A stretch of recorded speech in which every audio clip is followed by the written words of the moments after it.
As Black Friday falls upon us this Thanksgiving week, many may be out shopping for the best deals, but some are going to be out helping others. Chuck Fox is the founder of Bless Friday. It's a day that puts others before shopping and instead helps those who may not be able to shop. Chuck, thank you so much for joining us today. Well, thank you for having me. How did you get the idea to turn Black Friday into Bless Friday? Well, thank you for asking. Yes, I was in church, actually taking my father to church on a Sunday evening in 2009, and I heard Father Warden give the homily about how we were messing up Christmas. And I took that to heart and brought that back to my home church, Memorial Drive Presbyterian Church in Houston, and we started out that next year trying to change Black Friday into Bless Friday. And how do you think we're messing up Christmas with Black Friday?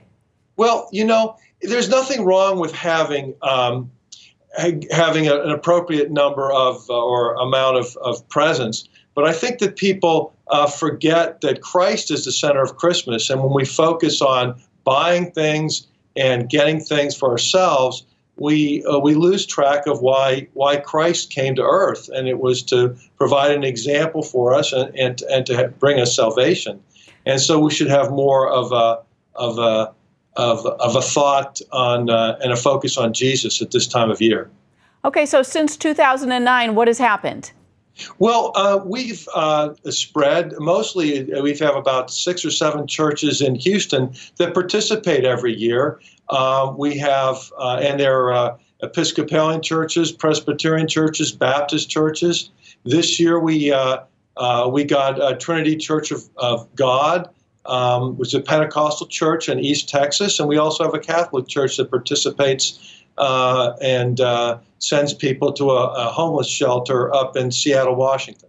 Okay, and what kind of activities do these churches participate in on Bless Friday? Well, they all have their own ministries, so they're all doing something different. Some of them clean up their church or clean up the community.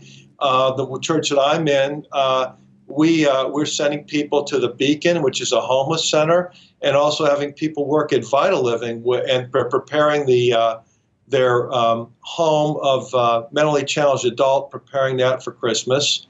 And then we have people that are going to food pantries and also are visiting the elderly in nursing homes. And how have you seen people respond to this, Chuck? What are they catching the vision that you had? Well, they are. I mean, there's a lot of people that say, "Gosh, when you spend so much effort in trying to buy things that we want to make this time of year be about Christ." And I think it's particularly transformational when we involve children, because they get to see, oh, it's not all about the stuff under the tree, but it's also about, and really primarily about, helping other people.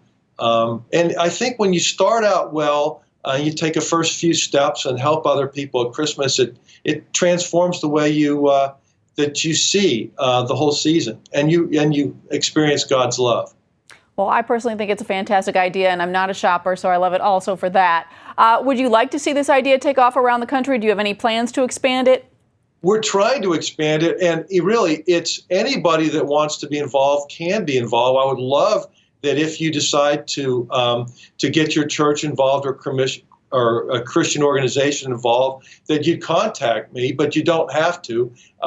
We have a website, blessfriday.org, and we also have a Facebook page. And if someone contacts me through those media, I'd be happy to help them. We've got artwork, we've got things to help, we've got shirts, that sort of thing to get you going. All right. Well, Chuck, I think it's a simple idea, but a great idea. Thank you so much for your time. Oh, thank you for having me.